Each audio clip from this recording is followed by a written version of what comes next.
दोस्तों नमस्कार, मैं राजीव सचदेवा। आज मैं खड़ा हूं कालका शिमला हाईवे के ऊपर।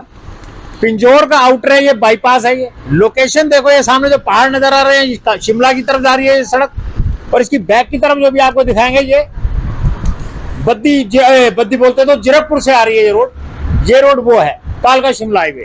अब जो चीज मैं आपको दिखाना चाहता हूं बेसिकली वो ये चीज है, ये जो दोनों तरफ आप दोबारा से देखें इसको, और ये दोनों तरफ कितने बड़े बड़े शोरूम्स बन सकते हैं, गोदाम कह सकते हैं इसको, कुछ भी कह सकते हैं। ये साहब ये सरकार के रिवेन्यू पे सीधी सीधी चोट है।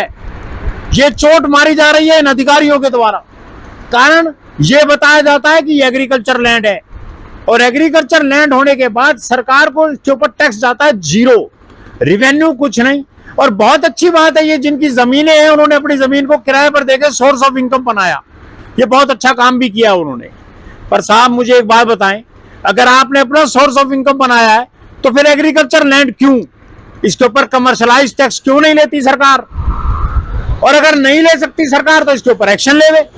एक्शन सरकार के अधिकारी यूं नहीं लेते कि उनकी जेब जो गर्म हो रही है वो बंद हो जाएगी।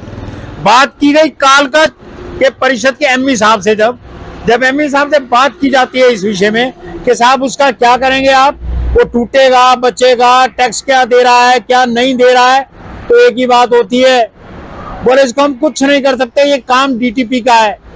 साहब डीटीपी का काम है इसको तोड़ना, बिल्कुल डीटीपी का काम होगा। पर सर इसको बनने क्यों दिया आपने? अगर डीटीपी साहब से पूछो तो वो ये कहते हैं कि कालका परिषद की लैंड है ये, इसके ऊपर कालका परिषद एक्शन लेगी।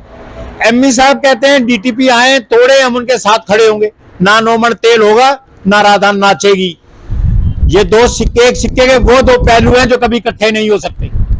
जेबें दोनों की भर गई, सरकार को रिवेन्यू का नुकसान आ रहा है, तो क्यों ना सरकार इनकी तनख्वाहें काटे, उस एमई की, उस जेई की, या उस डीटीपी की, या एक्सीएन की, या ईओ की, जिसकी भी। और सबसे बड़ी बात, कहां है वो इस एरिया का एमसी? एक एमसी उसी सरकार का है, तनख्वाह भी लेता है सरकार से, और सरकार के रिवेन्यू का भट्टा गोल भी करता है। जांच उस एमसी की भी होनी चाहिए। अब फिर बात वो आ जाएगी कि बार बार उसी एमसी को टारगेट करते हो। और यार तेरे ही वार्ड में सारे अजीबोजीब काम होंगे तो टारगेट तू ही होगा भाई, मैं तो होऊंगा नहीं। और फिर चलो सत्ता की लड़ाई है, कुर्सी की लड़ाई तो आपने देखी अभी, बहुत कल ही परसों ही देखी कुर्सी की लड़ाई कितनी भयानक होती है।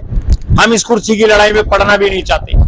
लेकिन खट्टर साहब आप अपने अधिकारियों को बोलो कि सरकार का रिवेन्यू सरकार को मिले, ये उनकी ड्यूटी है। आप बिना खर्ची बिना पर्ची की सरकारें चलाते हैं, लेकिन साहब ये क्या है, क्या है ये?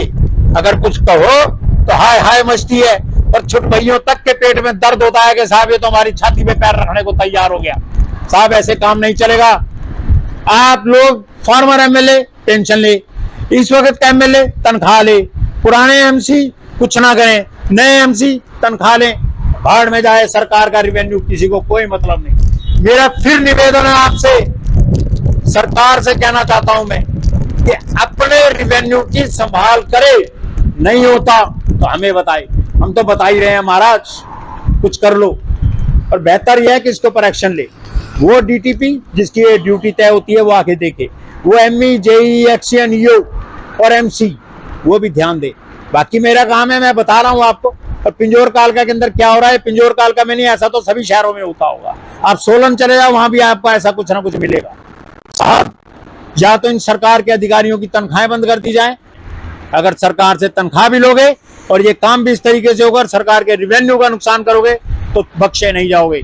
सरकार ध्यान दे इस तरफ। धन्यवाद दोस्तों।